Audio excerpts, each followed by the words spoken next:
Hi, and today I'm going to be showing you how to make a mini jar terrarium.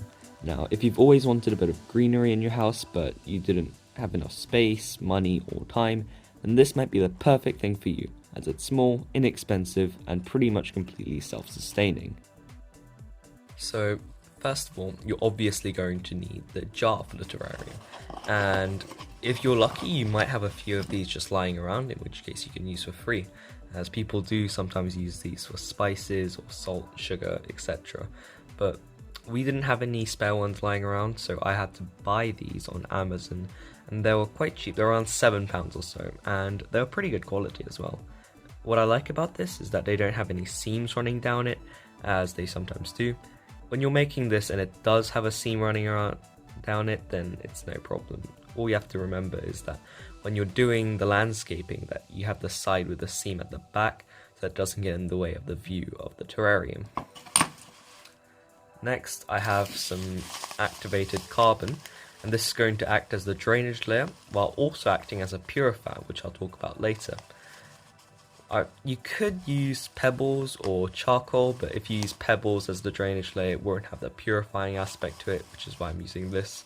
You could use those, obviously, as activated carbon is slightly more expensive compared to charcoal or pebbles. Next, I've got this insect mesh, which is going to act as the barrier between the soil and the drainage layer, which is the activated carbon.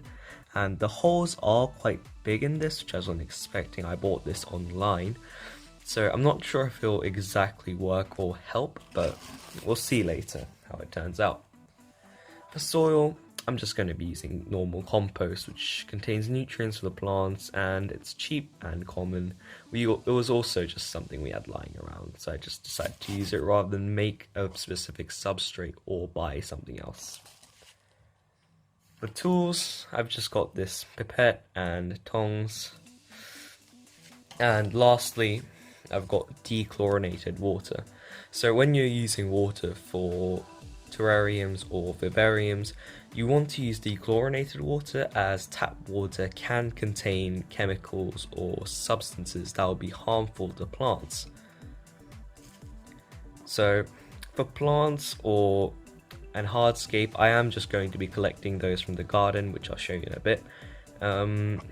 I'm probably just going to be using moss and a few weeds, and I'll try and see if there are any good stones or pebbles or sticks to use as hardscape. So I'm just going to be getting the plants and hardscape from the garden, and you could buy them online or yourself from a garden centre perhaps, but since I'm trying to make this as cheap as possible, I decided to get them from the garden.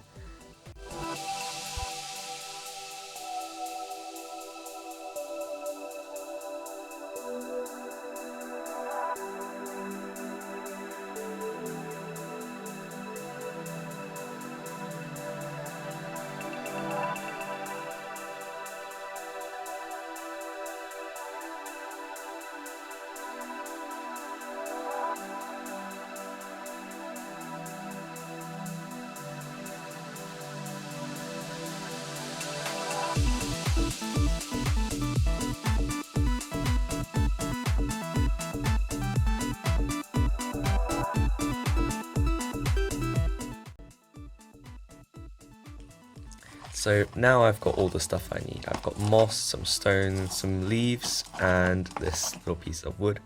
And it has a bit of mold growing on it, which some people might not like, but I thought it just looked really nice, so I've got that as well. So now we have all the ingredients we need to make the JarTerrarium, and let's now get started. When we're creating this, we're going to first make the drainage layer. To do that, we're going to use the activated carbon. Now, if you don't have a drainage layer, what's going to happen is the water will enter the terrarium, and then it will just go to the bottom and stay there, and that's not good for the terrarium.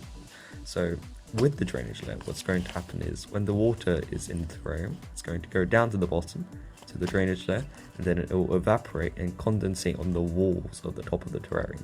And then it will then go back into the soil and create a water cycle. Now I'm going to be adding the carbon.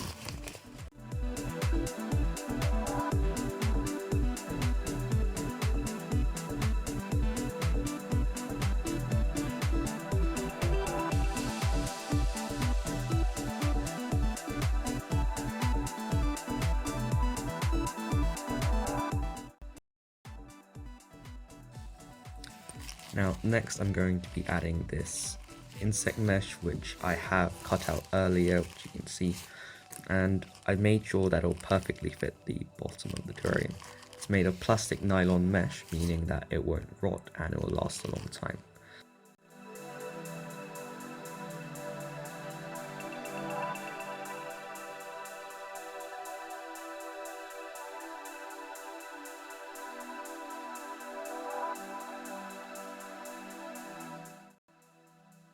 So before we go on any further, I just wanted to talk a bit more about the activated carbon.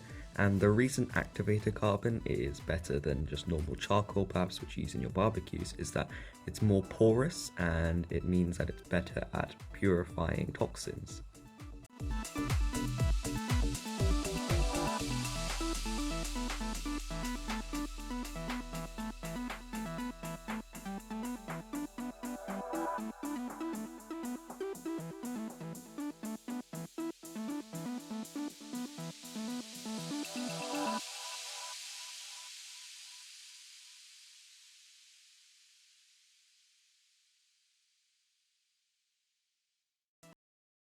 Next we are going to be adding the hardscape, and for that I've got the piece of wood here, which I mentioned I like earlier because of the mold and the colours.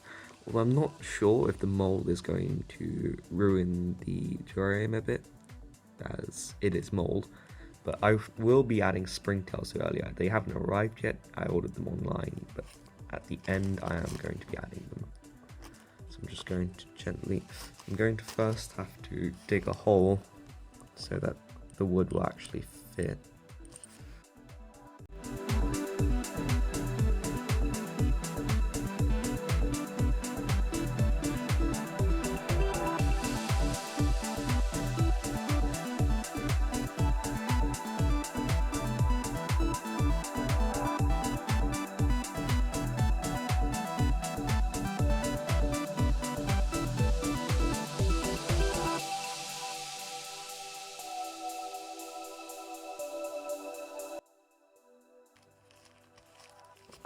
Next, I'm going to add some of the rocks.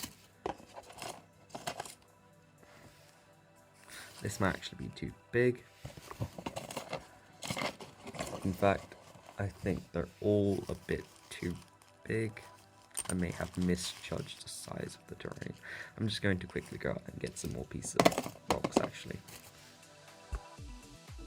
So I just went out and got some more better size stones for this. And I'll now be adding them to the terrarium.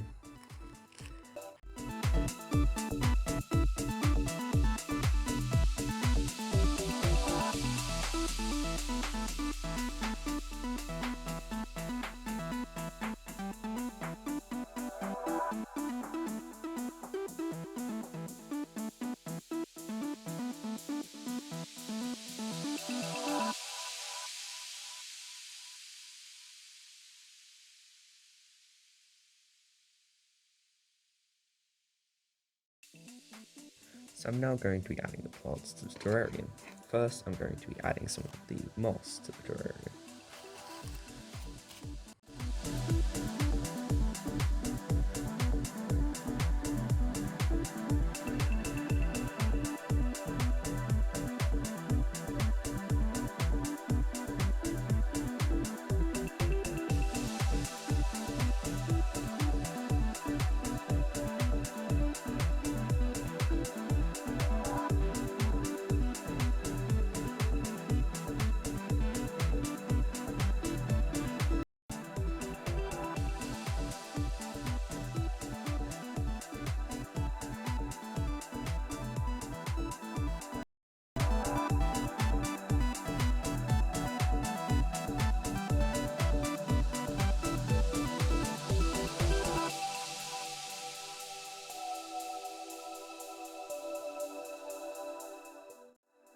Finally, I'm going to get the dechlorinated water and I'm going to use the pipette to add just a few drops into the terrarium.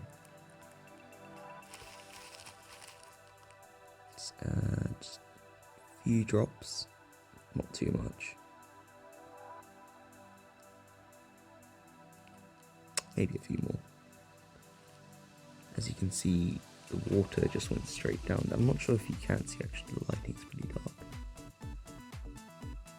And that should be fine.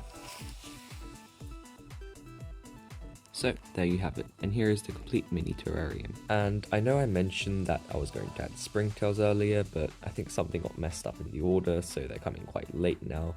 So I'm going to add them eventually when they arrive, but I'm not going to be including that in the video. If you liked the video, please like and subscribe, and I'll see you next time.